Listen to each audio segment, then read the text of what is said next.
Ja, grüß euch benannt und einen Sackrisch geworden. Jetzt Kasperl! Leute! Ich hab's grad ne, fast 80 Minuten lang Video aufgenommen hier zu dieser Ulm-Thematik. Weiß nicht, ob das jetzt schon draußen ist oder ob das hier zuerst kommt. Aber jetzt kurz 10 Minuten Pause gegönnt und nehme euch jetzt das hier auf, weil ich wieder was zum Lachen brauche. Ich hoffe, es gibt noch was zum Lachen. Der Rest von dem Video ist eigentlich größtenteils hier der Talk mit dem Bärchen. Es ist eigentlich nur der Talk mit dem Bärchen. Bärchen-Talks damals, glaube ich, deutlich harmloser als die Bärchen-Talks vom letzten Jahr zum Beispiel. Und dementsprechend bin ich gespannt. Die Harren der Dinge, die da kommen. An alle Leute, die das nicht gebingewatcht haben und die jetzt für die ja genauso wie mich das letzte Video schon ein paar Tage etc. her ist, glaube ich vor 5 Tagen aufgenommen. Wir waren hier jetzt, Reini ist im Dialog mit einer Dame auf diesem Teamspeak und Reini hat hier gerade angegeben damit, dass er so harter Malocher ist, weil er schon mit 4 Jahren mit Rudi im Wald, ihr kennt den Stick, keine Ahnung, ich hab damals mit 4, 5 Jahren meinem Vater auch geholfen, wenn er irgendwas gewerkelt hat, na, entweder am Haus oder draußen im Garten, am Schuppen oder sonst irgendwas. Und ich habe dann auch, keine Ahnung, einen Schraubenzieher oder einen Hammer oder sowas gereicht. Und bin auch abends ganz stolz dann zu meiner Mutter gegangen und habe ihr erklärt, wie ganz toll ich da mitgeholfen habe. Äh, der Papa und ich haben zusammen dies und das, ne? Mir ist heute auch vollkommen bewusst, dass der Mann wahrscheinlich mit, egal was er da gemacht hat, 3-mal schneller fertig gewesen wäre, wenn ich da nicht dabei gewesen wäre und ihm geholfen hätte.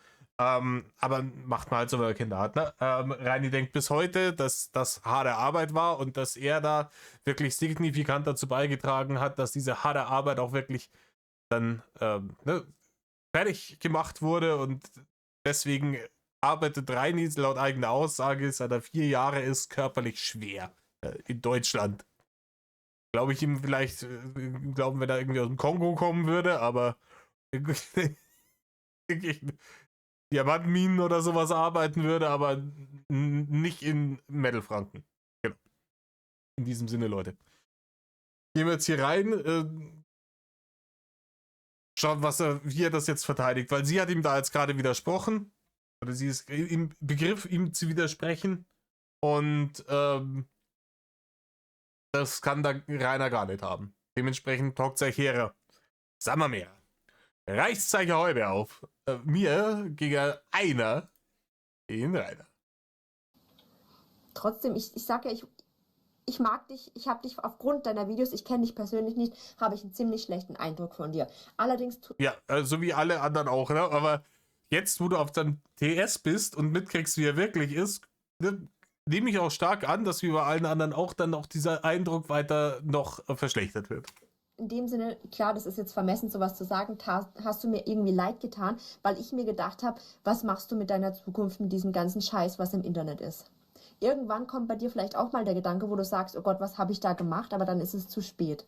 Wenn du ein nettes Mädchen kennenlernst und die das vorher nicht gesehen hat, aber dann irgendwann von jemandem darauf hingewiesen wird, guck mal, was dein Freund da früher gemacht hat.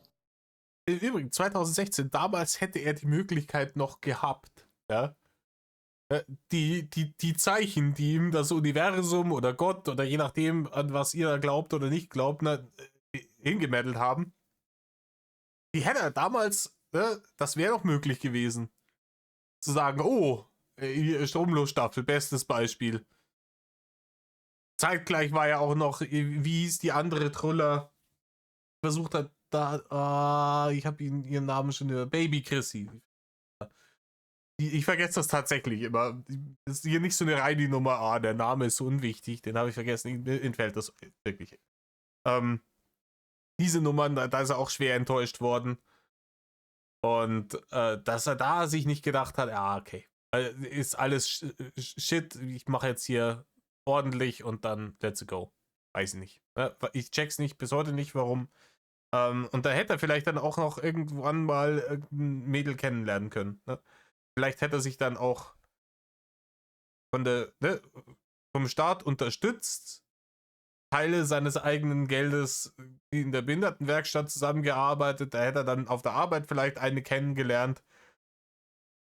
Was weiß ich, ne? Bei der man vielleicht auch irgendwie beim Nachzählen bei den Chromosomen nicht auf die richtige Zahl, weiß ich nicht, keine Ahnung. Glaubst du nicht, dass das für die erstmal dann ein Schock ist, wenn die ganzen Verarsche-Videos im Internet sieht oder Bilder? Okay, da gehst du wieder. Alter, dieses arrogante Geschnaube. Gleich wieder irgendwas rein, Socken neben reinstopfen. Davon aus, dass ich ihr das von Anfang an nicht sagen würde. Hör zu, wenn ich habe in meinem Ja, Rainer, davon gehen wir aus. Weil du damals schon den Satz gebracht hast, ja, google mal Drachenlord, aber glaub nicht alles, was du liest. Hm? Leben eine Regel, an die ich mich schon immer gehalten habe. Ja, nicht arbeiten müssen und Rainer ist endbestens. Ich habe mehrere, aber eine Mehrere. Rainer, wir kennen es. Das ist dann immer wieder sehr pathetisch. Es gibt nur Metal, Black Metal, Death Metal, sowas. Das kann man alles unter einem Begriff zusammenfassen. Habe ich den Begriff vergessen. an die ich mich schon immer gehalten habe, ist eigentlich recht simpel zu verstehen. Jetzt gleich bin ich gespannt, welche Regel das ist. Prepare your anus. Schauen wir mal, was er jetzt sagt. Ich akzeptiere das, was ich gemacht habe, und ich akzeptiere das, wie ich gelebt habe oder lebe. Ja, Reini, das ist ja schön und gut, ne? Aber das zu akzeptieren und das wie eine Monstranz vor sich herzutragen, sind halt zwei unterschiedliche Dinge. Und man kann auch mal Scheiße gebaut haben, man kann auch öffentlich oder im Internet Scheiße gebaut haben. Wie man halt damit umgeht, ist halt die Sache. Klar, bei ihm ist es inzwischen Zeit jenseits von Gut und Böse.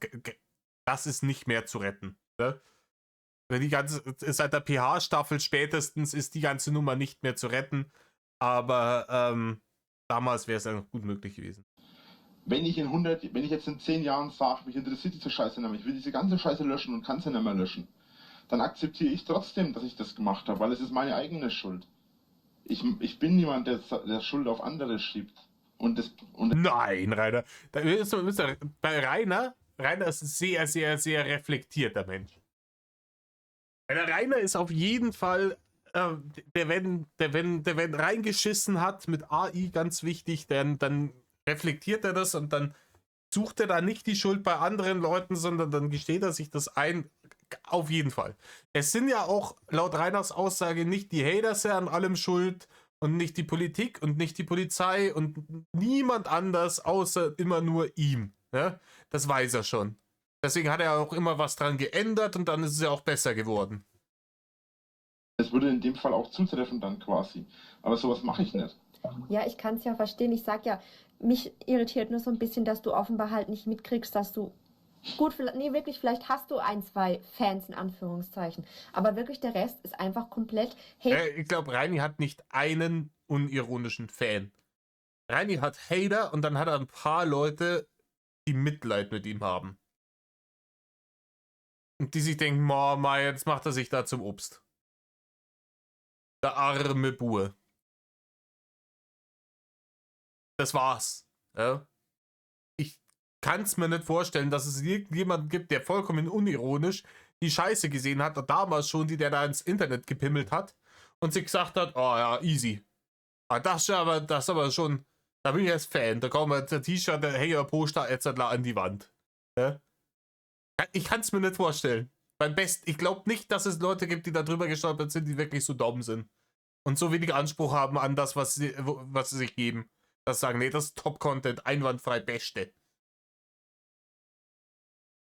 Die machen sich über dich lustig, dass du das nicht merkst. Das ist die Sache. Ich meine, ich rede ganz vernünftig mit dir. Ich meine das wirklich nur, weil man hat so ein bisschen den Eindruck, dass du halt voll durch die Decke... Ja, ich rede ganz vernünftig mit ihm und das Problem ist, Rainer macht halt das, was halt egomanische Despoten oder Wannabe-Despoten in dem Fall immer mit dem Überbringen ungeliebter Nachrichten, Überbringern ungeliebter Nachrichten tun, ne? Der lässt es an denen raus, ne?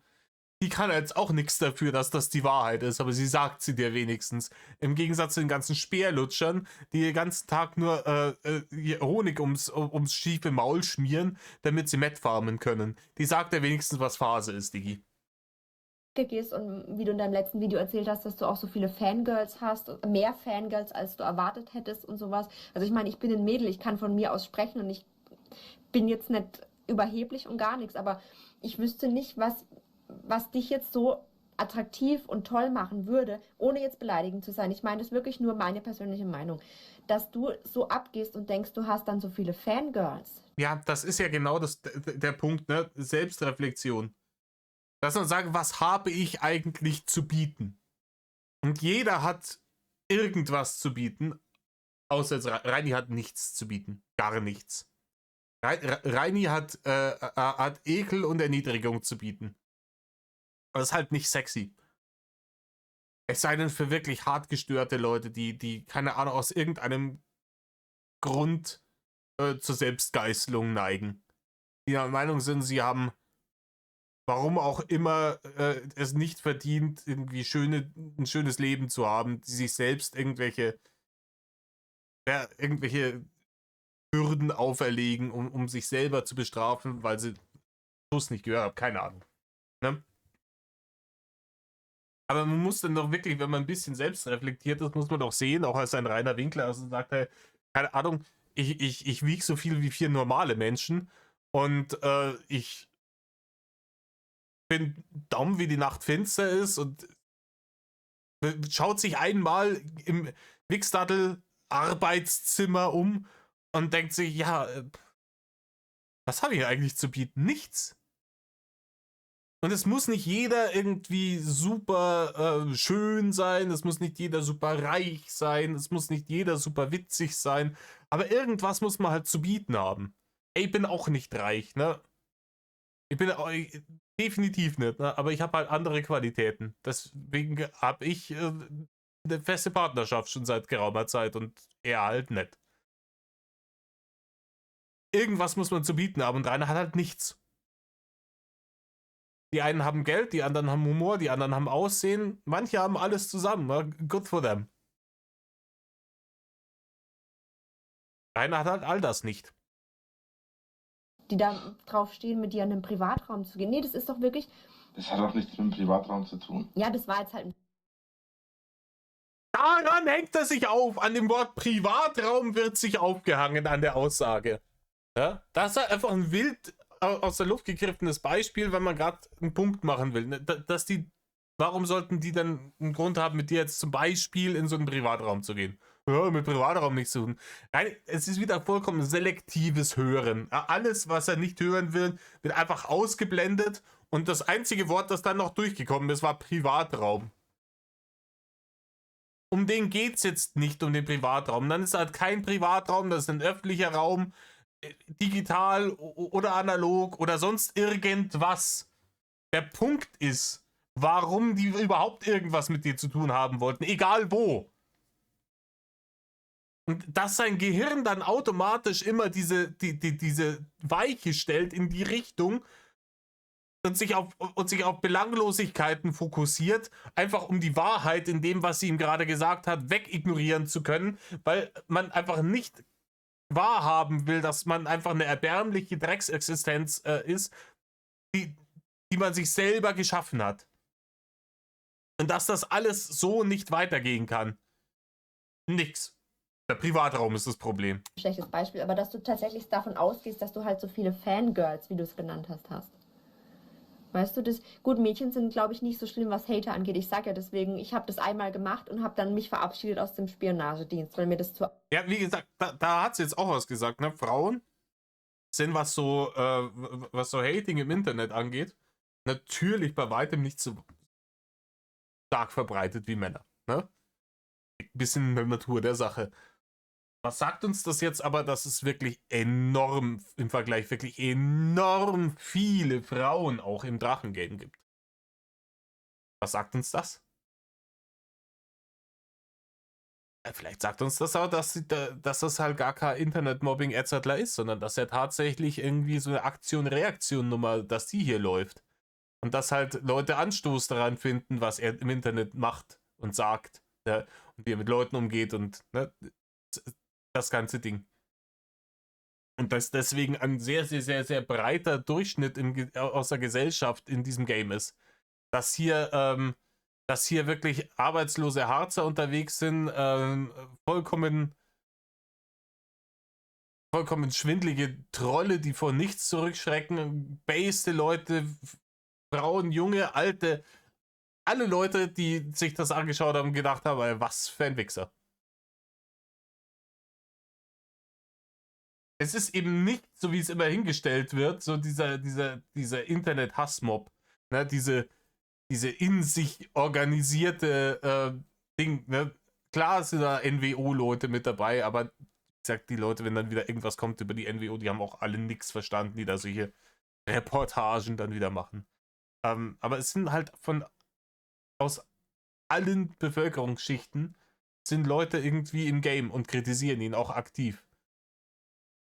Und das ist ein deutliches Zeichen, wie ich komplett durch die Gesellschaft von allen Leuten gehasst werde. Das höchstwahrscheinlich das Problem bei meiner Person liegt, ne? Und nicht bei der Polizei und der Politik, die Edzardler ihren Job nicht macht, nicht bei den Edzardler Kack-Hater, die ihm einfach seinen Erfolg nicht gönnen und nicht bei sonst irgendjemandem, sondern halt bei ihm. Arg war.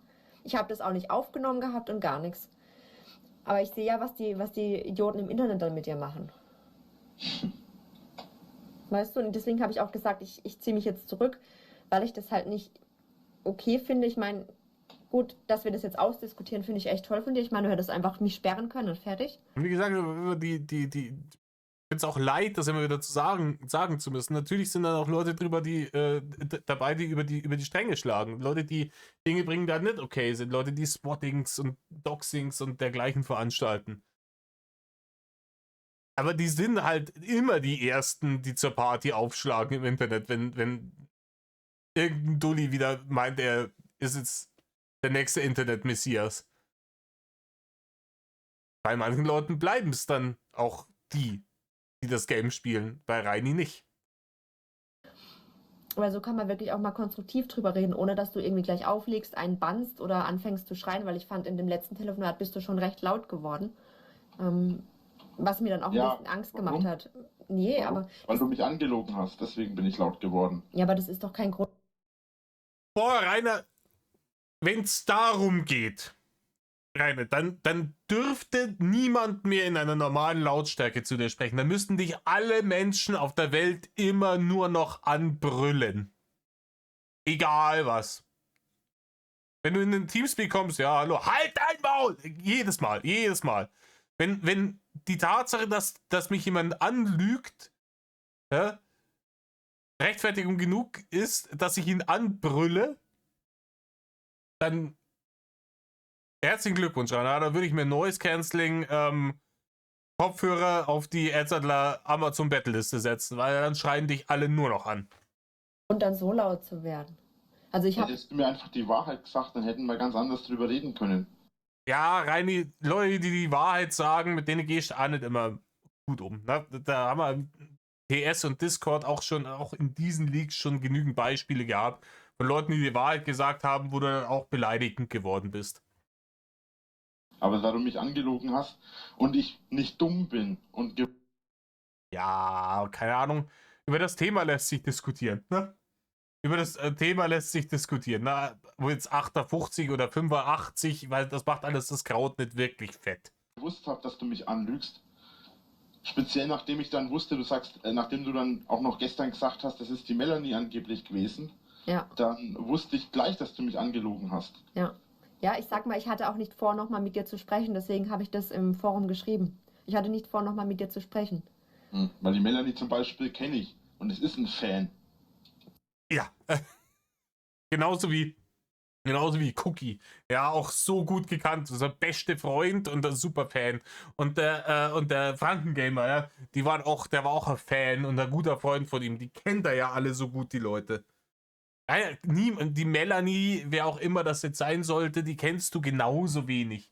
Die kennst du halt auch, wie alle diese Leute, du kennst alle nur übers Internet. Über TS, über Discord, über Social Media. Du kennst niemand von diesen Leuten wirklich richtig. Und solange du niemand von diesen Leuten wirklich richtig kennst, kannst du auch nie für niemanden dieser Leute wirklich richtig die Hand ins Feuer legen. Ich weiß nicht, ob er das jetzt in der Zwischenzeit wenigstens halbwegs begriffen hat, aber ich bezweifle es. Die ist ein Fan. Der ist auf jeden Fall ein Fan. Warum? Ja, die haben mir das gesagt. Die haben mir auch nicht widersprochen, wenn ich massiven Bullshit geschwallt habe. Und die sind mir massiv hinten ins Arschgebirge reingekrochen. Und als das überbevölkert war, die anderen vorne, und haben dann sich den Hensi bis zum Anschlag, gut, was nicht sonderlich weit ist, ne? Hier in den Mund rein, ne? Dann sind das, wenn die sich so verhalten, dann sind es Fans. Ja? Dann sind es sicherlich nicht irgendwelche Leute, die mir einfach nur Honig ums Ogermaul schmieren, um Matt farmen zu können. Nein, nein, nein, nein, nein. Das ist ein Fan. Es gibt viel mehr Fans noch, als du glaubst. Ich sage ja immer, die Hater, die meinen immer, ja, sie kennen sich so viel aus und die ganzen Trolle und die wüssten so viel über mich und hätten so viele. 2%, Rainer, 2%. Ich finde es gerade anstrengend und fast ein bisschen traurig, wie man so realitätsfern sein, wie man sich das so einreden kann. Nee, ich habe definitiv mehr Fans, als ich Hater habe, das muss so sein. Dass alles in der Realität dagegen spricht. Ne? Wenn du so eine riesen Armee von Fans hast, wo sind denn die dann? Leute, die in der Öffentlichkeit und stehen und im Internet massiv viele Fans haben, die werden, egal was sie machen, es gibt immer einen Prozentsatz an Volltullis, die einfach komplett white knighten und null defenden. Immer. Warum ist das bei dir nicht der Fall gewesen? Ja, klar, dann gab es irgendwie so Leute wie Sascha Lobe und sowas, aber die haben es halt auch nicht gecheckt, die waren halt auch nicht irgendwie in der Materie drin. Warum ist es dann so, dass du nicht irgendwie die Leute nennen sie dann immer ihre Army oder sonst irgendwas, welche Begriffe die dann für ihre Fanbase haben, hast, die dann kommen und dich immer defenden, egal was du machst? Wo sind die Leute? Viel Ahnung davon, wie viele Hater und wie viele Fans ich habe. Ich habe viel mehr Hater als Fans, ja, klar. Aber ich habe auch wesentlich mehr Fans, als die meisten glauben.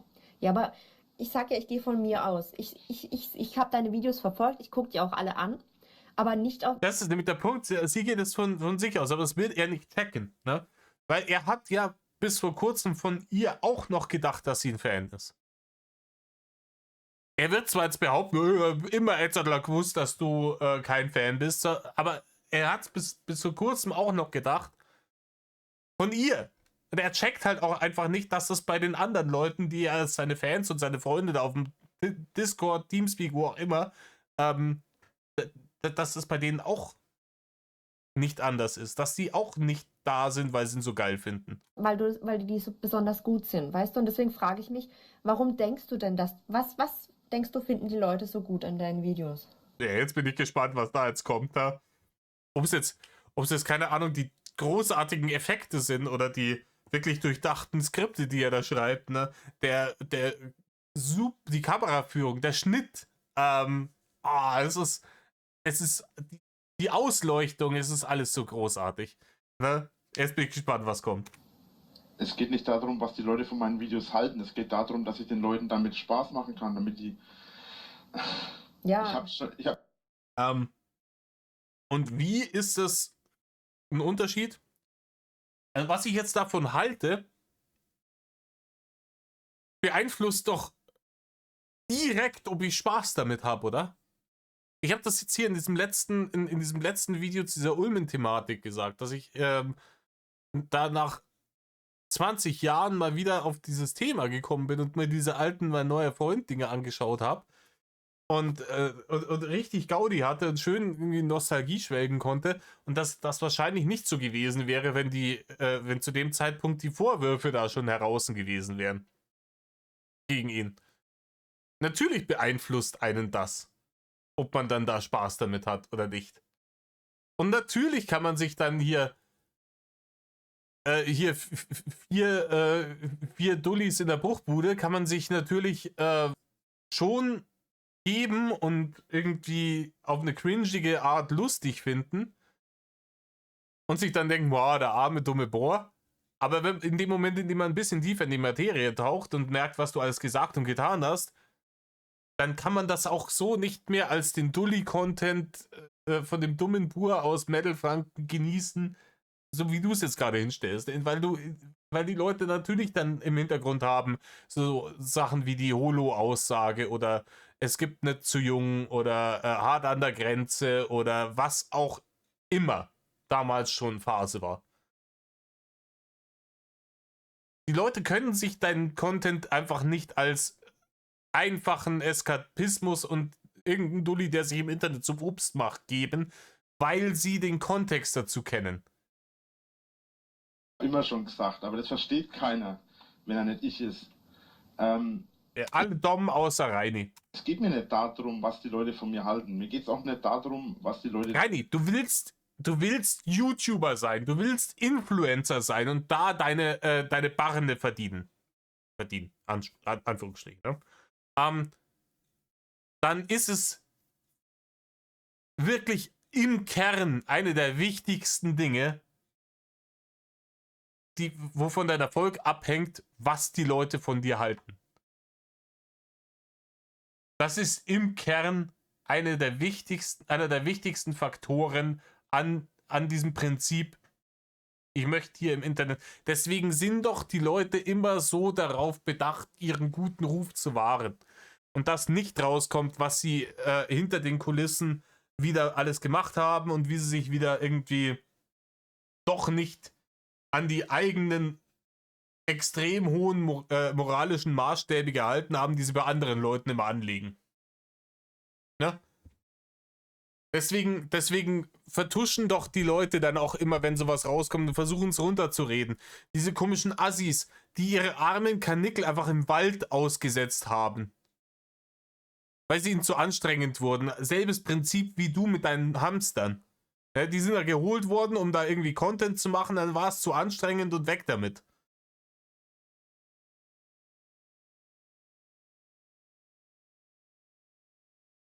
Geh mal nicht in die Richtung, ne? Da wäre ich schon sonst wieder ernsthaft wütend. denken oder so. Mir geht es einfach nur darum, dass die Menschen mal begreifen, dass man auch... Ich kann das nicht begreifen. Ich kann es einfach nicht begreifen. Ich muss jetzt dann auch mal ranten drüber. Wie man so grundserbärmlich degeneriert sein kann, sich ein Haustier zu holen. Ein kleines Mitglied der Familie.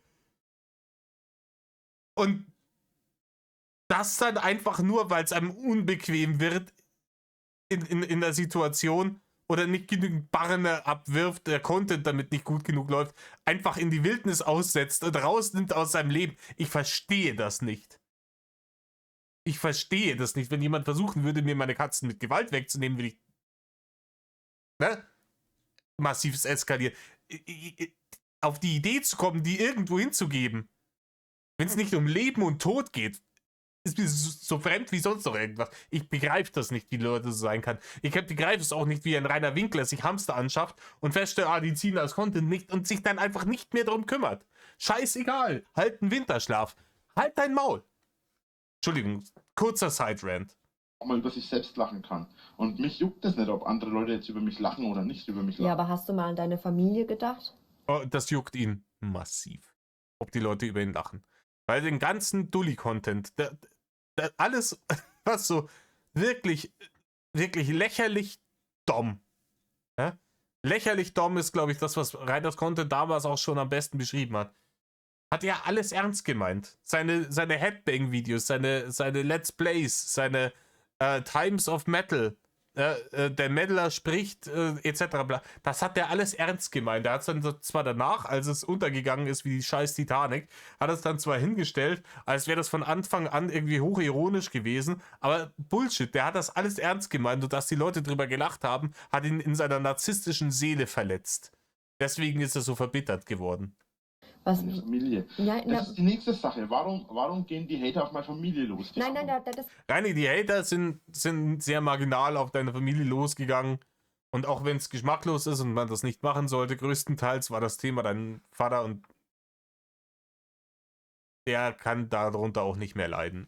Es ist zwar trotzdem vollkommen drüber, ne? Brauchen wir nicht reden, da zu dem Grab zu meddeln und da irgendwelche fiese Matenten zu treiben. Und wer das gemacht hat, ist offiziell Abschaum, egal ob es jetzt Edzardler Hader oder bestimmte öffentlich-rechtliche Reporter, Journalisten in harten Anführungsstrichen waren, das macht man nicht.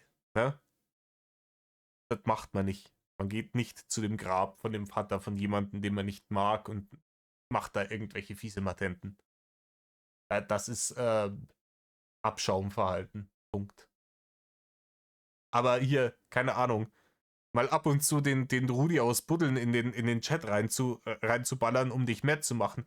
Vollkommen legitim und ich erkläre dir auch warum. Weil du derjenige bist, der den Rudi am häufigsten ausbuddelt. Der immer wieder, oh, ich bin ja so arm und mein toter Vater, dies und das und Ananas. Weil er dir eigentlich hart am Arsch vorbeigeht und damals schon am Arsch vorbeigegangen ist. Ansonsten wärst du in der Nacht, wo er gestorben ist, bei ihm gewesen und nicht in der Disco. Ja? Aber du den gerne wieder rausholst als Schutzschild gegen jegliche Kritik. Die Hater sind schlimm, weil die gehen auf meinen toten Vater. Und das ist halt mindestens genauso verwerfliches Abschaumverhalten wie irgendwelche Dullis, die da zu dem Grab meddeln und da irgendwelchen Unfug treiben. Das meine ich jetzt gar nicht. Gut, ich habe das gesehen, was sie mit der Laura da von dir gemacht haben und mit deiner Schwester auf Krautschan, diese, ich sag mal, perversen Videos. Das verurteile ich absolut. Also das ist absolut widerlich. Deswegen, Ja, was mit Rainers Schwester passiert ist am Anfang, war auch nicht in Ordnung, aber das hat sich sehr schnell gelegt. Ja, die hat relativ schnell klar gemacht, sie hat da keinen Bock drauf, die hat sich auch von ihm distanziert. Das hat alles, ne?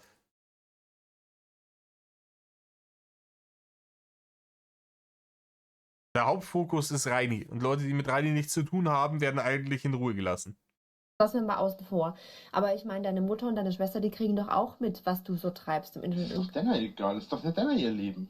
Aber glaubst du nicht, dass deiner Mama das ein bisschen unangenehm ist, wenn sie dann... Nee, glaube ich tatsächlich nicht. Ich glaube nämlich, dass Reini das absolute Abziehbild seiner Mutter ist.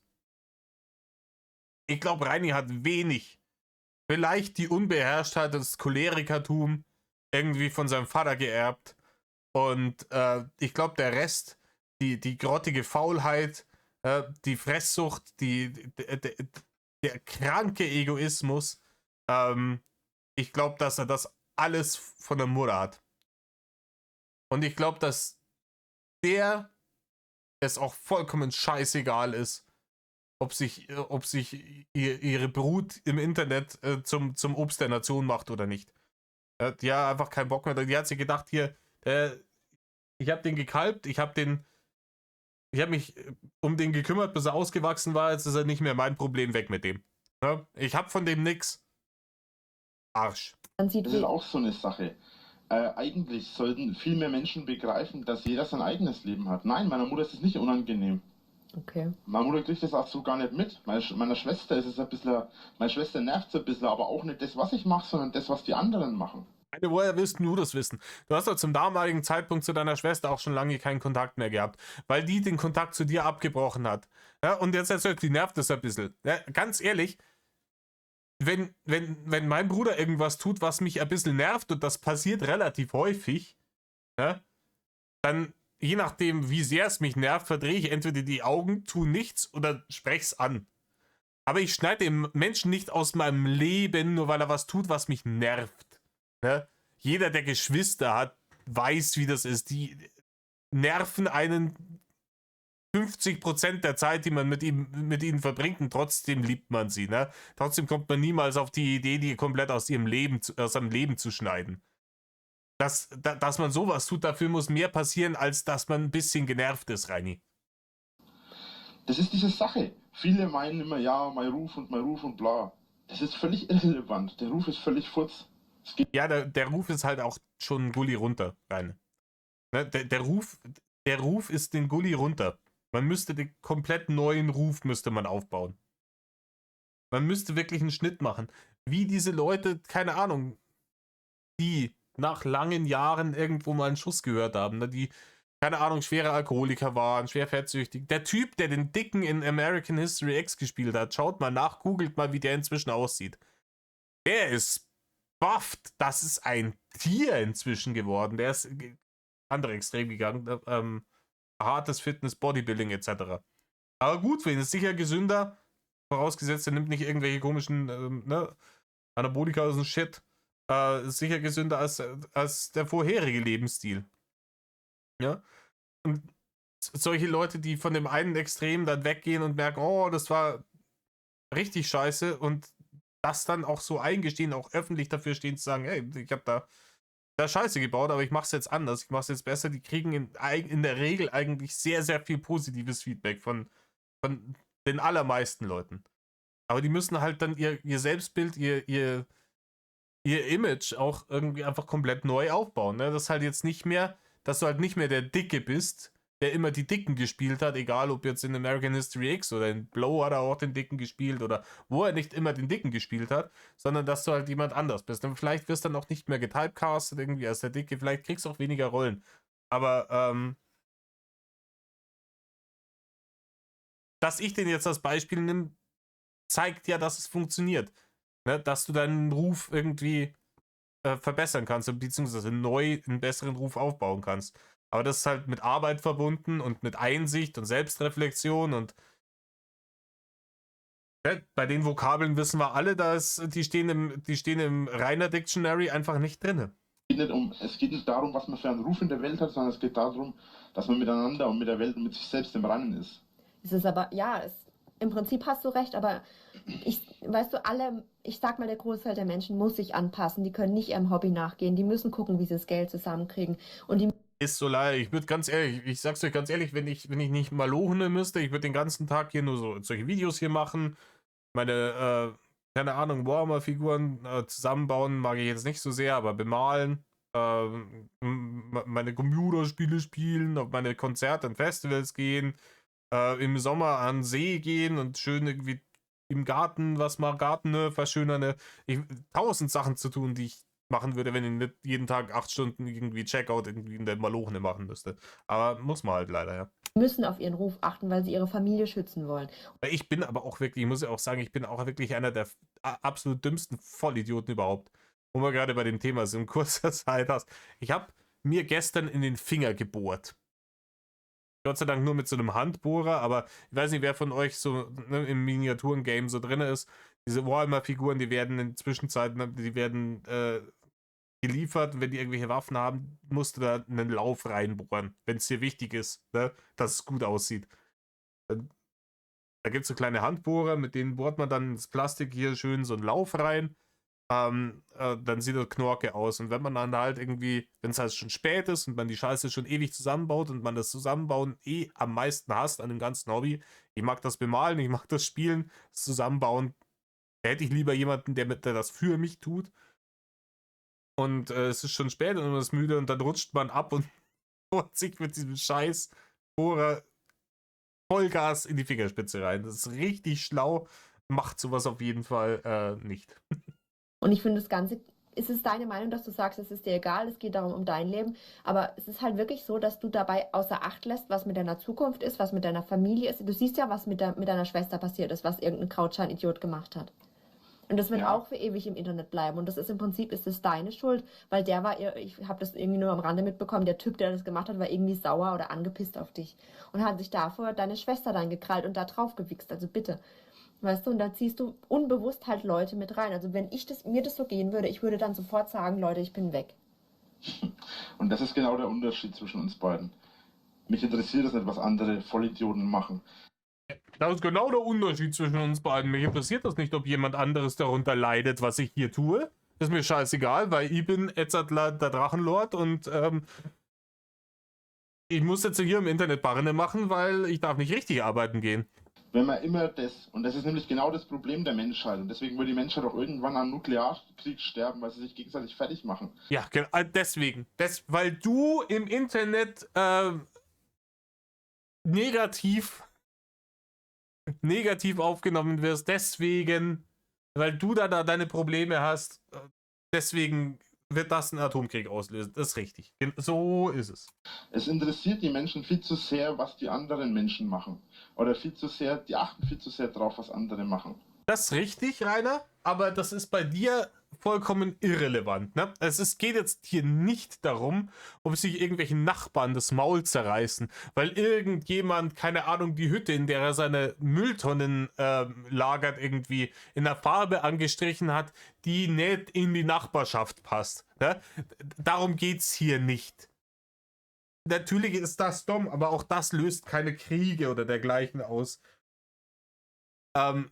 Es geht darum, dass du einfach wüsten Bullshit ins Internet pimmelst und dafür Konsequenzen erfährst, die dir nicht passen.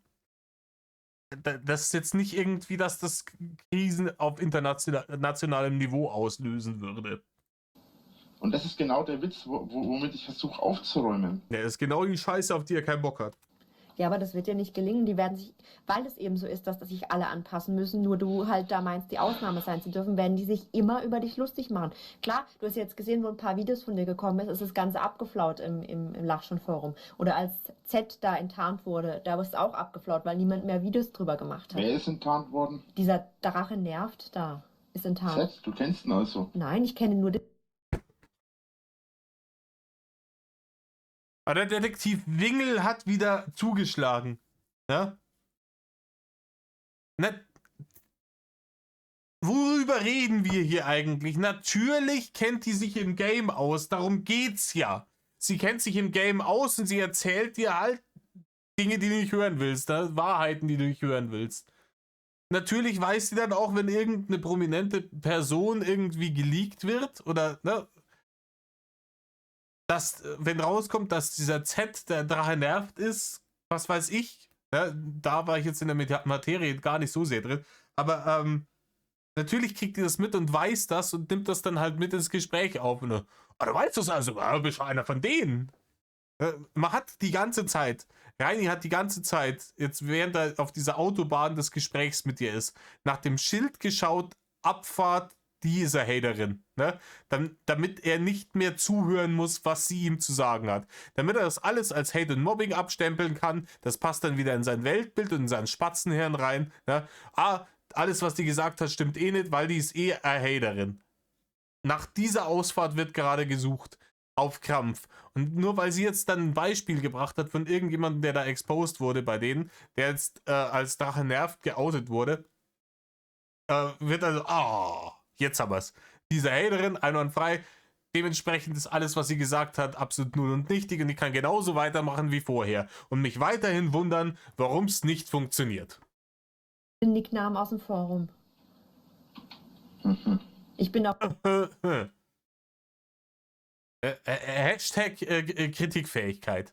Auch nicht die Bad Driven oder das Mädchen, was da in dem Ding war. Bin ich nicht. Das musst du an der Stimme erkennen. Also hörst du. Ja, Rainer hat ja so einen hohen IQ in Stimmerkennung. Wir hatten es ja in diesem Leak schon, keine Ahnung, wie oft der allein RBS nicht erkannt hat. Ja, an der Stimme. Ich kenne ja ihre Stimme nicht. Woher auch? Ja, die hat auf dem Video gesprochen, auf dem letzten. Ja, und die kann man auch unmöglich verzerren, die Stimme. Die war nicht verzerrt. Sie war das wirklich. Ja, das kann ich aber auch machen, dass ich die Stimme verzerre. Das Ja, habe auf ich jeden sogar in Fall. einem Video gemacht. Ja, meine Stimme ist auf jeden Fall nicht. Ja, Reini, wir haben das mitgekriegt, wo du deine Stimme verzerrt hast, um auf den TS zu kommen, undercover, um rauszufinden, was sie da über dich reden. Ich bin nicht der Drache, verdammte Axt. Das hat sehr gut funktioniert, Rainer. Genauso wie alles andere, was du angefasst hast in den letzten 16 beschissenen Jahren. Verzerrt und ich bin nicht die Bad Driven aus Lachschon. Ich bin die Benutzername aus Lachschon. Ich bin jemand anderes. Ich kannte die nur übers Forum und ich sag ja, ich habe jetzt nur damit gesprochen, weil das eben, nachdem der sich gelöscht hatte, nachdem der aufgedeckt wurde von Krautschein, hat er sich ja gelöscht und. Ich sagte, diese Lachschon-Nummer ist, die war sowas wie so eine Stickstoff- oder sowas, Einspritzung, weiß nicht, wie es heißt, ne? Lachgaseinspritzung, das war's, ne? Fürs Drachengame. Das hat so einen krassen Boost gegeben. Da sind Leute rübergekommen in das Game und haben dem Relevanz gegeben. Extrem. Ohne das, glaube ich, Reini schon 2013 wahrscheinlich, 2014 spätestens, wäre so weit in der Irrelevanz versunken. Da wäre kurz danach auch schon die Schanze weg gewesen.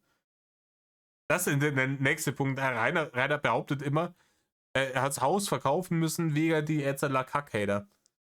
Ich würde sagen, Rainer hat das Haus überhaupt nur so lange behalten können, wegen die Edzardler Kackhater, weil ansonsten einfach mit seinen 7 Abonnenten, die er davor gelesen hat, wo er im Übrigen dann gar nicht so vorsichtig damals war mit dem Echtnamen, ne, seiner Schwester, in dem Bereich wäre er geblieben. Ne? Im dreistelligen Bereich Abos wäre wahrscheinlich nicht gekommen. Da wäre das Haus viel früher weg gewesen, ohne die Edzardler Kackhater. Hat ja auch keine Videos mehr über dich gemacht. Das ist, Okay, dann mal eine Frage. ja, War das Lachschon oder war das Krautschon? Krautschan war das, glaube ich. Ich sag ja, Nee, ich meinte, war das Lachschon oder Krautschon, wo den aufgedeckt hat, wer das wirklich ist? das weiß ich nicht. Ich habe das nur irgendwo gesehen. Weil ich, ne, glaube, dass es nämlich keiner Nö. von den Hatern war, der den aufgedeckt hat, dass es ein Junge ist mit 17. Ich weiß nicht, Oder wer das 16. war. Ich habe das nur gehört. Also Ich glaube nämlich, dass das Fans waren, die den aufgedeckt haben. Ja, genau. Das war's. Ja, das 100%ig. Das wird's gewesen sein. Fans haben den. Nee. Reini, das ist. Natürlich ist da intern damals auch ein Konkurrenzkampf unter den Hatern entstanden. Ne? Jeder will der nächste RBS sein. Wir haben es ja bei diversen Videos von Demon mitgekriegt, ne? Der Insider gebracht hat, irgendwie aus diesen Zeiten, wo dann die Leute gegenseitig sie angeschwärzt haben, gegenseitig versucht haben, sich zu leaken, um dann praktisch auf Rainers Good Side zu sein, dass Rainer denen vertraut und sie jetzt echte Fans und echte Freunde wahrnimmt, um dann aus ihm die wirklich prekären Informationen rauszuholen, um ihn mal dazu zu bringen, wirklich einfach frei von der Leber wegzusprechen, die Maske fallen zu lassen, sein wahres Gesicht zu zeigen. Und da gab es einen massiven Konkurrenzkampf. Natürlich kacken sich die gegenseitig an. Rainer glaubt, da sind irgendwelche Leute, das sind so Hardcore-Fans von ihm, dass die für ihn da jetzt irgendwie Nachforschungen angehen, die Leute doxen. Genau. Und da haben sie nämlich mal wieder gezeigt, dass sie nicht so wenige sind, wie sie gedacht haben. Und ich bezweifle, dass es die Hater waren, weil die Hater würden auf so eine Sache gar nicht reagieren, weil die wollen ja, dass diese Scheiße weitergeht. kann ich dir Ja, die wollen aber vor allem selber hier das größte Kasperle im Zirkus sein. Das ist das Ding. nicht sagen. Also weiß ich nicht, wer das aufgedeckt hat. Ich habe das auch nur so am Rande mitbekommen nach dem letzten Video von dem eben. Das weiß ich nicht.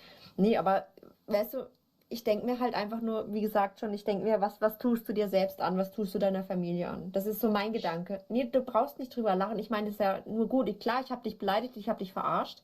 Aber weil du mich halt nur so aufgeregt hast, es tut mir leid. Aber im Nachhinein denke ich mir, oh Gott, der Junge versaut sich das Leben. Das weißt du, Eine Sache mal. ja. Der Junge Und das ist, oh, der Junge, Rainer betitelt alle möglichen Leute als Junge, hör mir zu, bla bla bla. Wenn man jetzt hängt er sich darauf an, dass sie Junge gesagt hat. Wir sind wieder bei der Privatraumnummer, ne?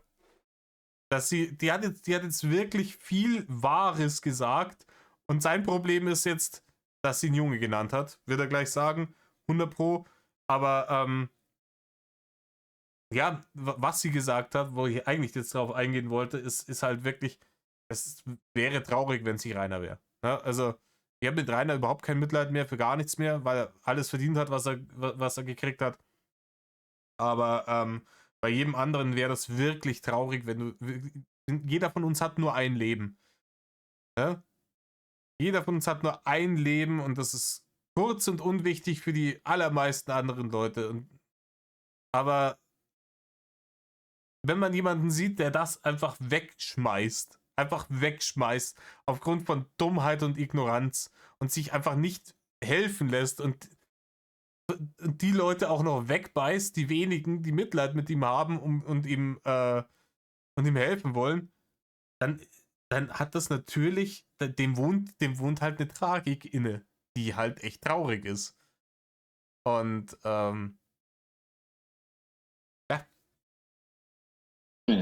Du redest die ganze Zeit, als wärst du schon 40, 50. Nein. Ich bin älter als du, aber nicht viel. Ja, dann hör bitte auf, mich mit der Junge anzusprechen. ja, da ist das Problem. Ne? Der Junge, das ist das Problem. Ich habe dich nicht mit der Junge angesprochen, ich habe einfach nur gesagt, in meinen Gedanken der Junge. Also jetzt fang nicht an, auf der Junge abzugehen, das war nicht so gemeint.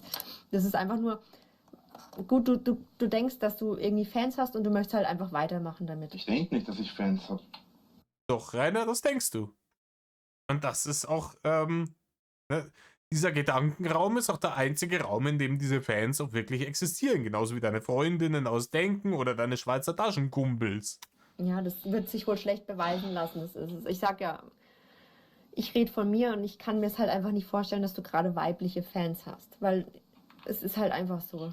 Ja, dann sag mir mal, warum 2 Mädels bei mir zu Besuch waren und mir die Pflanze vorbeigebracht haben, zusätzlich zusätzlich zum Hamsterfutter. Anni, die Pflanze vielleicht aus Mitleid, das Hamsterfutter wahrscheinlich auch aus Mitleid. Ne, die haben halt festgestellt, vielleicht haben sie gehofft, du stellst die Pflanze irgendwie neben den Käfig, dass die Viecher auch ein bisschen Schatten mal haben. Und die haben halt mitgekriegt, dass da Lebewesen in der Obhut von jemandem sind, dem man keine Lebewesen anvertrauen sollte. Und die haben halt Angst gehabt, dass die verhungern, aber wahrscheinlich war es schon zu spät zu dem Zeitpunkt. Ne? Aber ist klar, ne? wenn mir jemand eine Pflanze und ein bisschen Hamsterfutter gibt, ist natürlich der einzig logische Schluss daraus ist, die Person will mir an den Schritt, ne? Die will Action haben. Auf jeden Fall. Gibt keine andere Erklärung. Das ist.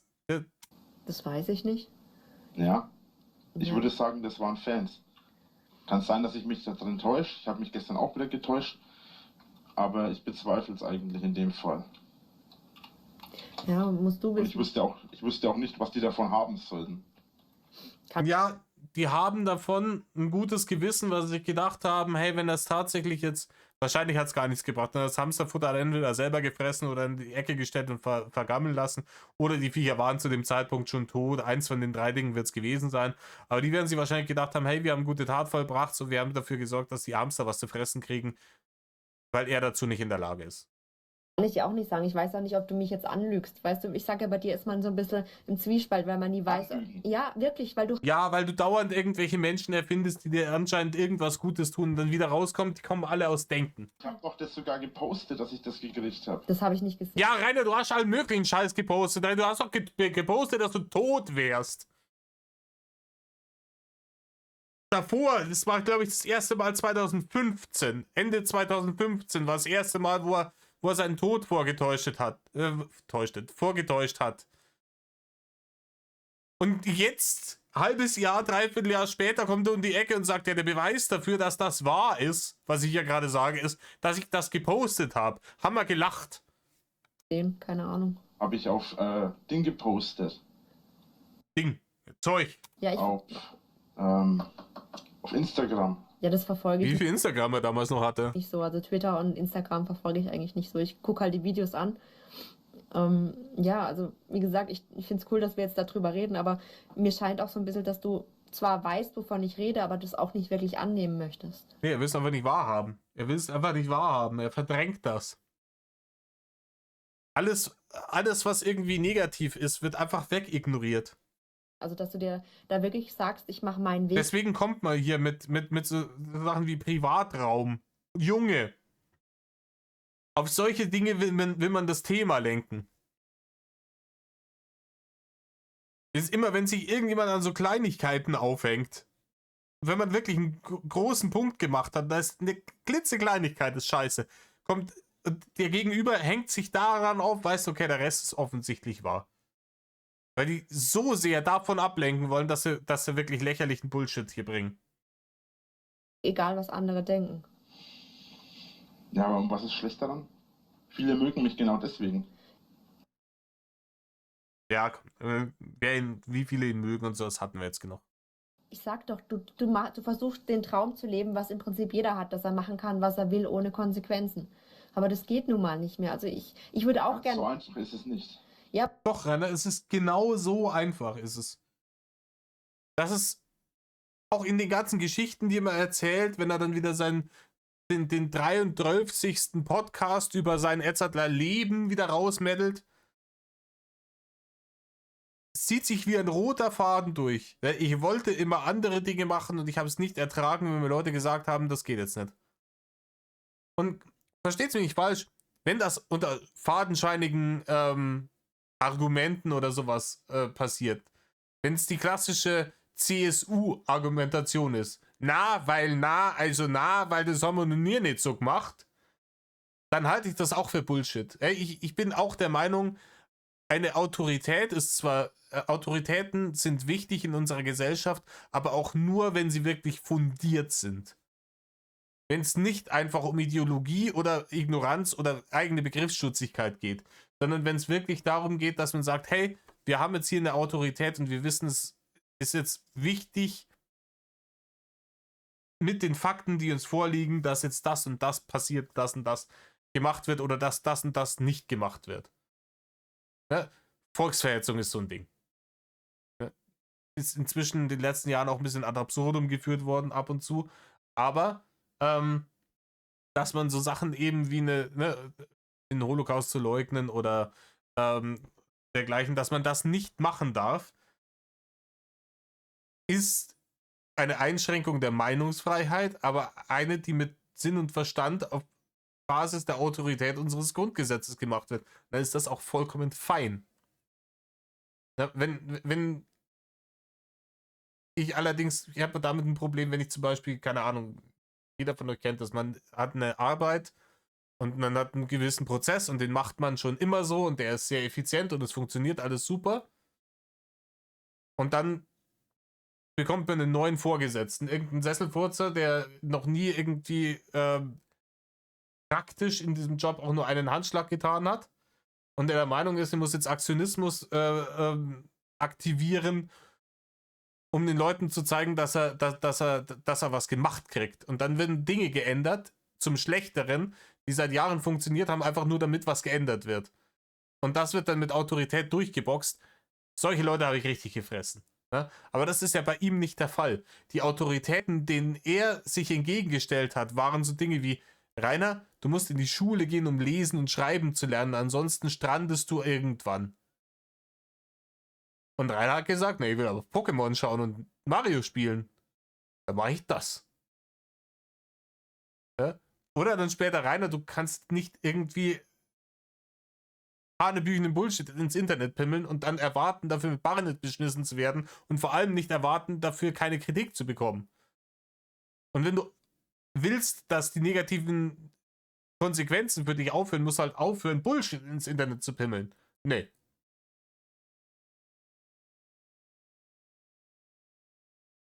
Man muss halt ein bisschen reflektieren können, ob das, was einem da gesagt wird, die Autorität, die da kommt, ob das Sinn macht oder nicht.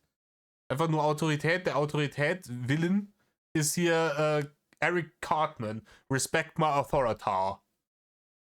Und das ist halt Bullshit. Ja. Aber ich vergleiche jetzt mal uns beide. Ich sage jetzt nicht, was ich arbeite oder was ich mache, weil das ist mir zu blöd.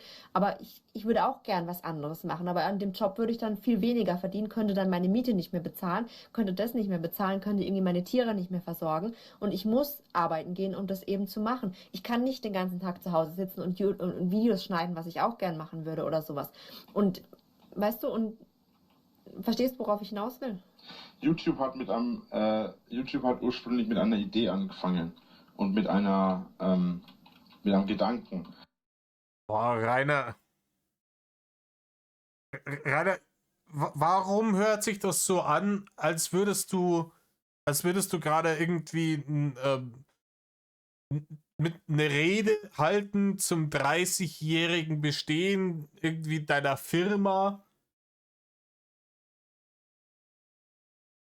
Winkler Corp hat damals mit einer Idee begonnen. Wir wollten Dummheit in die Welt verbreiten und das haben wir geschafft. Halt dein Maul! Warum das pathetische Geschwalle? Schön wieder vom Thema ablenken. Und mittlerweile kann ich mit YouTube auch ganz gut ein bisschen Kohle verdienen. Das kommt noch zusätzlich zu meinem Geld dazu, was ich sowieso habe. Das kommt noch zusätzlich zu dem Geld dazu, das ich verdienen wollte. Rainer, laber halt keine Scheiße. Rainer, du hast gesehen, wahrscheinlich bei TV Total und bei Galileo und dergleichen, Welt der Wunder wahrscheinlich auch damals, was da halt damals alles so lief. Und als das aufgekommen ist, dass die ersten Leute gesagt haben, ja, hier, ich mache hier mit Streaming und YouTube, mache ich hier meine Barne. Und dann die Frage immer kam, was davon kann man leben? Ja, ja, wir verdienen so und so viel 1000 Euro. Fürs Computerspielen, ja, ist schon ein bisschen mehr, aber mehr oder weniger. Das war immer dasselbe. Ich habe dieses Interview damals mit verschiedenen Protagonisten auf verschiedenen Formaten 1000-mal gesehen. Und jeder hat sich gedacht, boah, krass, das ist schon, ne? Und Reini hat sich gedacht, ja, das mache ich auch. Das kann ich ja. Hier Computerspielen, bin ja praktisch professionell. Machen her. Das war das Problem, ne? Der wollte, aber nein, der Rainer erzählt bis heute, er wollte anfangs nur, weil ihm das so viel Spaß gemacht hat und um seine Freunde, Familie und seine Arbeitskollegen zum Lachen zu bringen. Die Aussage bringt mich zum Lachen, aber klar, seine Arbeitskollegen vor allem, die werden sich mit dem so gut verstanden haben, dass er dann sagt, ja, helfen wir. Hätte ich damit, das ist ursprünglich ein Hobby gewesen und würde ich mit dem Hobby jetzt kein Geld verdienen, dann könnte ich mit dem Hobby auch so nicht weitermachen irgendwann. Ja, aber momentan tue ich das und die Hater, und das ist wieder so eine Sache, die nicht begreifen. Reini, auf dem Niveau, auf dem du das machst, kann man das als Hobby easy machen. Ich spreche aus Erfahrung, ich packe jetzt da auch nicht viel mehr Mühe rein. Das wird selten geschnitten bei mir. Es kommen keine Effekte oder sonst irgendwas. Keine Einspieler. Selten Einspieler, ein bisschen was habe ich drin, aber nicht so, dass ich irgendwie ein riesen Skript habe von 100 Seiten und dann kommt da irgendwie so ein Dreiviertelstunden-Video à la Simplicissimus raus mit Einblendungen, KI-Dingern und bla bla bla bla bla. Ne? Das kannst du nicht mehr als Hobby nebenher machen. Die Scheiße, die du hier machst, die Scheiße, die ich hier mache, die lässt sich easy neben dem Job als Hobby machen. Woher ich das weiß, weil ich genau das tue. Ich verdiene mit meinen Videos mehr Geld durch ihre Dummheit, als dass es mir schadet momentan. Ja, aber hast du nicht so viel Selbststolz, dass du dir sagst, ich bin mir dazu... Nein, das ist doch wirklich so, ich bin mir dafür zu schade. Selbststolz ist genau diese Scheiße, weswegen es Kriege gibt. Selbststolz. Ich nicht. Entweder habe ich Stolz oder ich habe Selbstrespekt, keine Ahnung, aber Selbststolz, egal. Das ist nicht der Grund, warum es Kriege gibt, Reini. Und dein Stolz auf was du da Edzardler geschaffen hast und dein wahnwitziges Bild von der eigenen Großartigkeit sind schon wirklich ein großer Bestandteil des Problems hier, ne? Weil dein Stolz, dein falscher Stolz und dein vollkommen überzogenes Selbstbild, glaube ich, der Hauptgrund dafür sind, dass du das alles so wegignorierst und nicht einsehen kannst, dass das halt nicht der richtige Weg war, hier der Meddler unter die Let's Player etc. zu werden. Das hat nichts mit Kriegen zu tun, also... Doch, natürlich. Der eine sagt das, der andere sagt das. Und dann ist der eine beleidigt, weil der eine der anderen Meinung ist. Und genau deswegen gibt es Kriege. Ja, aber du vergleichst doch jetzt nicht deinen YouTube-Kanal mit irgendwelchen politischen Kriegen. So wie Doch, genau das tut er.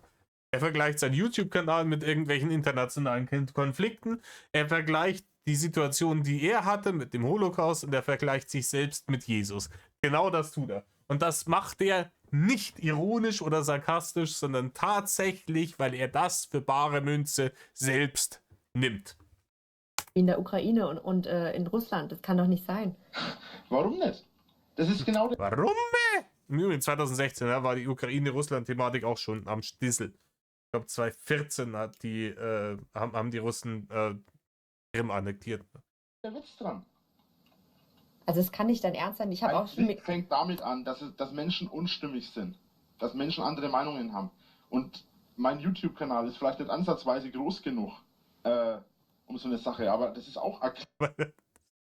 Stellt es euch vor, ey, dann wäre Bürgerkrieg ausgebrochen und dann in 60, 70 Jahren lernen dann die Kinder in der Schule, da steht es im Geschichtsbuch, steht es drin hier, die Drachenkriege.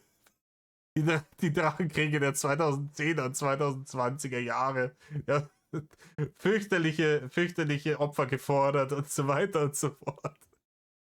Lächerlich. Kleiner Krieg. Es ist jeden Tag ein Krieg gegen die Hater und gegen Egoismus und gegen die Menschen, die... Ah ja, er vergleicht auch die Hater mit Amokläufern, ne, die wie in Wien und so. Das ist auch, das alles für ihn ist das Gleiche.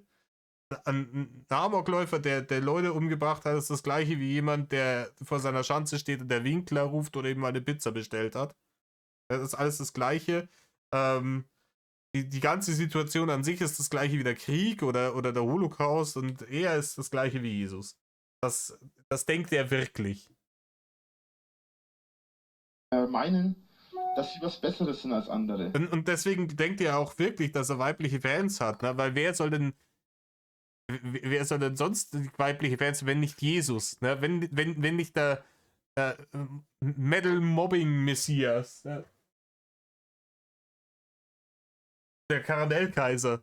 Wenn nicht der weibliche Fans hat, wer dann? Ich glaube nicht, dass du Hater hast, weil die denken, sie sind besser als du. Das glaube ich nicht. Ich glaube halt eher... Nee, also die Hater denken schon, also wir denken schon, dass wir besser sind als er, aber deswegen haten wir ihn nicht. Ne?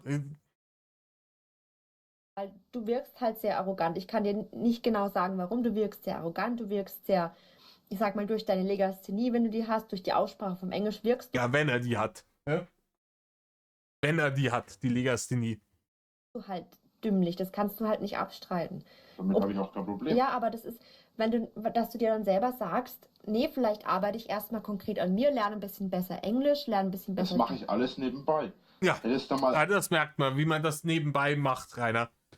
Das habe ich gemerkt, ich habe vor kurzem auf dieses ACV-Video reagiert, wo es um die Bonklings Geschichte ging. Das war ja ungefähr dieselbe Zeit, was er da... Hättest du mal sehen sollen, wie ich geschrieben habe, als ich mit YouTube angefangen habe. Ich habe in jeden Satz ungefähr 10 Fehler reingehauen. In einen Satz mit 5 Worten. Ja, Reini, ich habe deine Blogs danach gelesen, zumindest auch bevor du angefangen hast, irgendwelche KIs, ChatGPT oder sowas zu nehmen, um das schreiben zu lassen. Danach war es immer noch fürchterlich, aber davor war es einfach, da hast du keinen geraden Satz rausgebracht, Reini. Bin manchmal wirklich auch verzweifelt an dem, was da stand, um rauszufinden, was überhaupt der Sinn ist, was du mir vermitteln willst. Weil es, ich sag's dir, es ist einfach kein Deutsch war. Ich weiß nicht, was für ein hirntotes Kauderwelsch du da zusammen gerendert hast, aber Deutsch war das nicht. Ja, schon. Also ich sag halt, du redest auch immer in deinen Videos, dass du mehr Qualität bringen möchtest, aber so als Außenstehender fällt einem das halt nicht auf, außer dass du jetzt mehr Equipment dafür hast. Ich meine... Das ist der nächste Punkt, ne? Der Reini hat gedacht, ja, wir kommen jetzt eine gute Kamera und dann die Softboxen und das ganze Klumpe und dann wird automatisch der beste Content raus. Ja? Das sind die Leute, die ein Hobby anfangen und sich dann irgendwie die beste Ausrüstung kaufen und dann glauben sie sind auf demselben Niveau wie Leute, die das seit Jahrzehnten professionell machen. Ja? Die sich so einen Air Jordan Schuh kaufen und danach glauben, sie können Basketball spielen wie Michael Jordan. Es wäre ja klasse, wenn du das irgendwie schaffst, total geile Videos zu machen. Ich meine, das wünsche ich dir. Das ist doch auch, sage ich ja, das ist ja der Traum, dass du von zu Hause aus arbeiten kannst und mit YouTube Geld verdienst. Den Traum haben, glaube ich, viele, aber sie können es halt einfach nicht machen, weil sie nicht die Zeit, nicht das Geld haben, um das zu machen. Das Geld habe ich auch nicht zwangsläufig dafür, aber die Zeit habe ich jetzt mittlerweile dafür. Ja, aber du sagst doch, dass du so viel Geld hast und auch noch durch YouTube so viel verdienst. Ich sagte, dass ich genug Geld habe. Zum Leben reicht's mir. Darf ich fragen, wie du das Geld, also du arbeitest nur irgendwie, wenn du die von Dass mein Vater gestorben ist, das weißt du. Ja, das tut mir auch leid. Also darüber geht's doch jetzt gar nicht, aber der muss nochmal rausgemeldet werden. Ne? Das, was ich vorhin gesagt habe, in diesem Video. Derjenige, der den Mann am häufigsten ausbuddelt, ist immer er. Warum wird jetzt hier der Rudi ausgebuddelt? Warum? Manche machen sich darüber lustig und das finde ich ist abartig. Ist mir egal. Es ist ihm egal, wenn er cool wirken will, jetzt hier vor der Mulle. Es ist ihm überhaupt nicht egal, wenn er die Fabel vom armen Mobbing-Opfer erzählen will, weil das ist immer eine der ersten Geschichten, die er erzählt. Die Hater sagen hier immer, Rudi aus Buddeln, das ist gemein. Es ging nicht darum, dass mein Vater gestorben ist, sondern es ging darum, dass ich... Wenn es darum nicht geht, warum bringst du es dann auf den Tisch?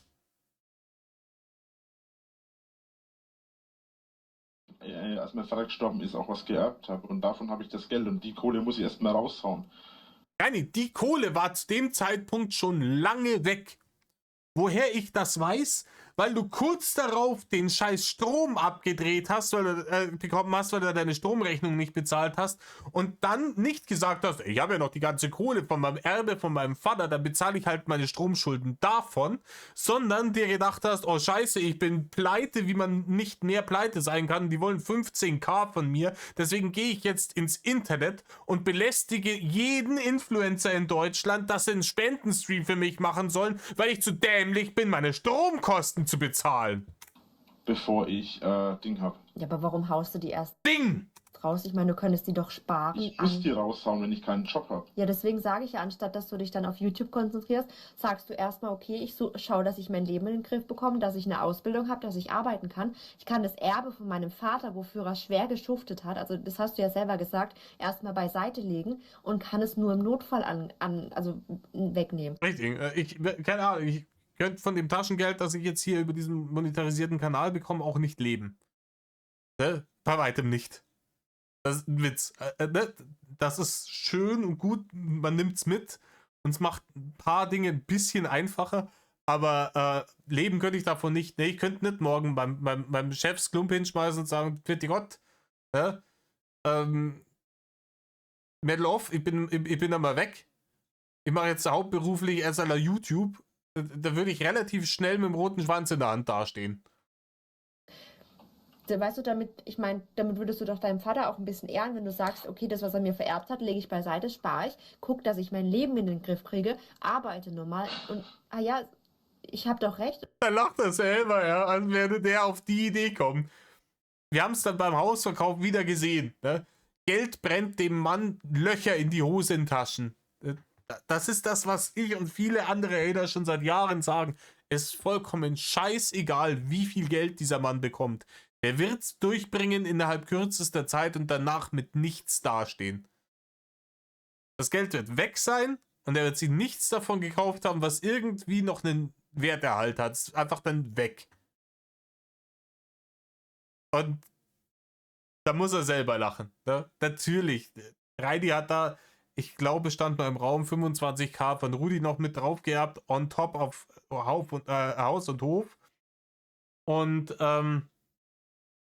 wofür er das ausgegeben hat, wissen wir auch alle. Ne? Für irgendwelche komischen Chatbots im Internet, für Sexy Time. Ne? Oder nicht?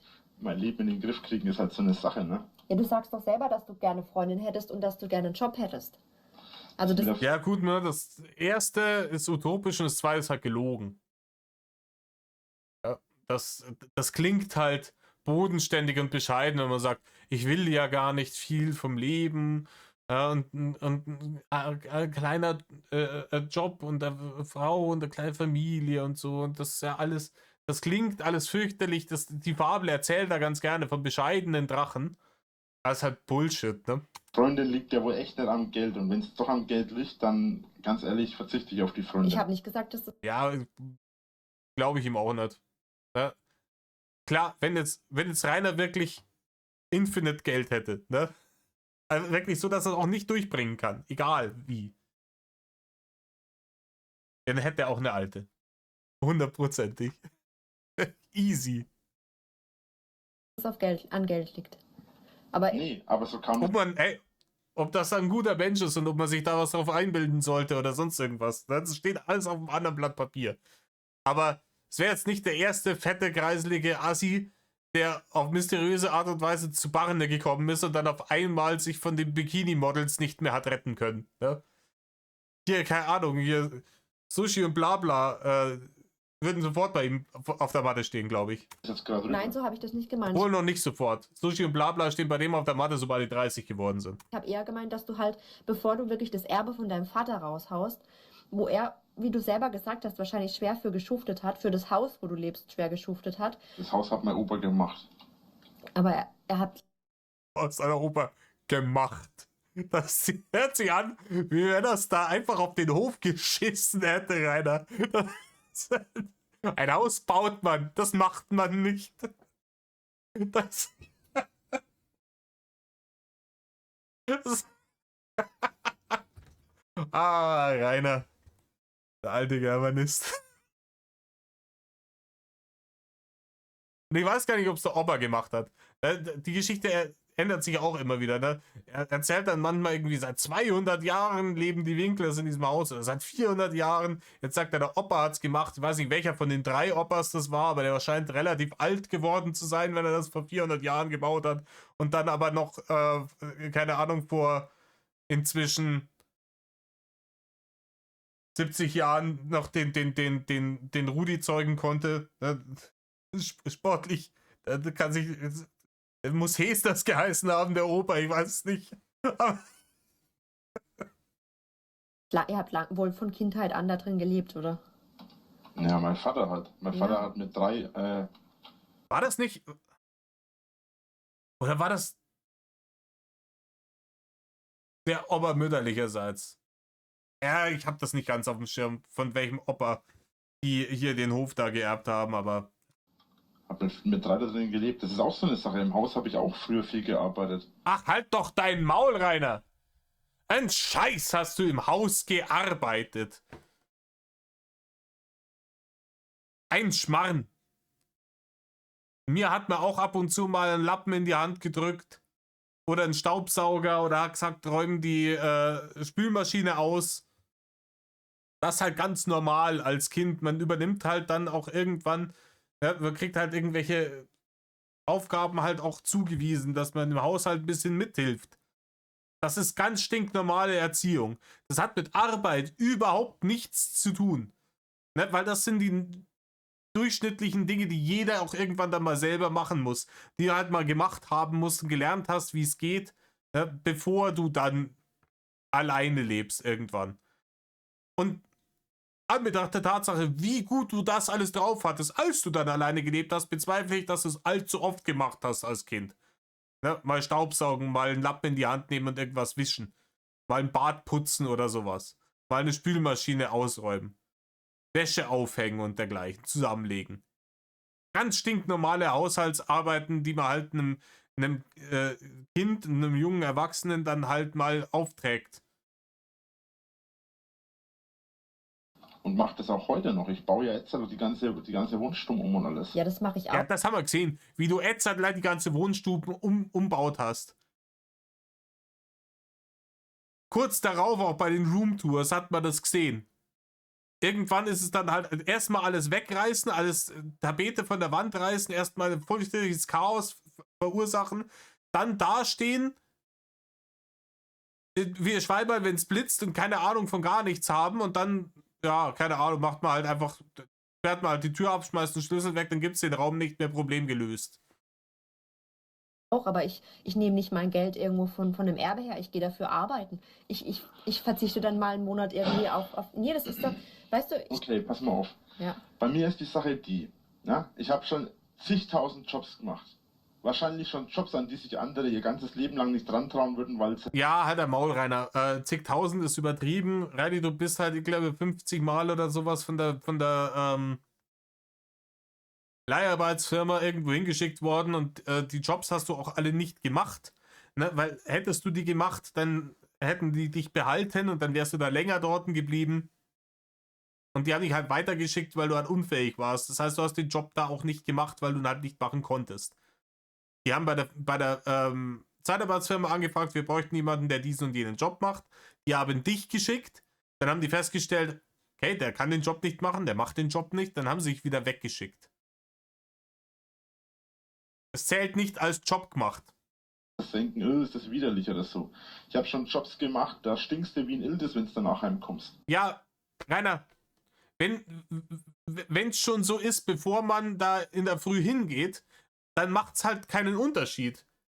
Wenn du wie eine Kloake stinkst, bevor du zur Arbeit gehst und dann wie eine Kloake stinkst, wenn du von der Arbeit wiederkommst, ist halt wurscht, Rainer. Und Ist der Arbeitspulli einmal räudig und du wäschst ihn nicht, sondern bleibt er halt räudig. Ja, mein Hauptproblem ist momentan, und da Barne. Barne und die Edzardler Hater. habe ich auch kein Problem Und damit, die Edzardler Hater sind daran schuld, dass es keine Barne gibt. Also eigentlich das Hauptproblem sind die Hater. das zuzugeben. Ich habe momentan das Problem, dass ich einfach keinen Job kriege. Ich schreibe Wegen die Haters. Ja, Leute. Hat er gerade angefangen mit ich schrei? Will er gerade sagen, dass er Bewerbungen schreibt? Bewerbungen nicht mehr. Halt dein Maul! Hey, dieser Mann hat in seinem ganzen Scheißleben noch nicht eine einzige Drecksbewerbung geschrieben. Den scheiß Plaste-Jakob-Job hat er über Vitamin B gekriegt und so eine scheiß Zeitarbeitsfirma nimmt einfach jeden Dulli. Bei denen musst du dich nicht bewerben. Da gehst du hin und sagst, ich würde mich gerne versklaven lassen als Lohnsklave. Wollen Sie mit meiner Arbeitskraft Geld verdienen? Dann sagen die ja. Bewerbungen hat er geschrieben. Mich überall an, das geht einfach nicht. Ich habe Gelegenheitsjobs immer wieder mal von einer Zeitarbeit zur nächsten. Oder ich habe Kumpels, die eine Firma haben oder die Söhne von Leuten. Ja, Gumbel mit der Firma, das haben wir gehört in der letzten Story, bei den Leaks vom letzten Jahr, was da passiert ist. Ha? Aus einer Firma sind. Da Deiner Aussage nach. arbeite ich dann immer wieder mal, wenn was zu machen ist. Mit dem Arsch hat er da 4 Schränke abgebaut, während er auf der anderen Seite hier mit einer Hand die neuen 4 Schränke wieder aufgebaut hat. Wissen wir Bescheid. Mache für ein paar Leute die Webseiten und so weiter. Verdiene dadurch ein bisschen Kohle. Das ist auch alles angemeldet. Und Das wissen wir auch, angemeldet hat Rainer auch immer alles. mittlerweile ist das Ganze mit YouTube auch als Nebengewerbe angemeldet. Es ist Das kann sogar sein. mittlerweile seit November angemeldet. Und das Ganze ist Ja, nee, ich verstehe. Das Ganze ist. Und ich glaube, ist jetzt auch das richtige Stichwort. Ne? Wir gehen hier nochmal kurz zurück auf. Ja, eine Sekunde zurück. 2 Stunden, 29 Minuten und 39 Sekunden. Schöne Zahl. Wir haben noch eine knappe Dreiviertelstunde, je nachdem, wie intensiv das wird. Wir sind jetzt heute nicht so weit gekommen. Schauen wir mal, ob wir aus der Dreiviertelstunde dann 1 oder 2 Videos machen. Vielleicht komme ich dann auch beim nächsten Mal wieder auf den Trichter, die Wiedergabegeschwindigkeit wieder ein bisschen schneller zu stellen. Dann kommen wir schneller durch. Aber ja, in diesem Sinne, Leute. Tut er nicht, was Rainer tut. Medal off.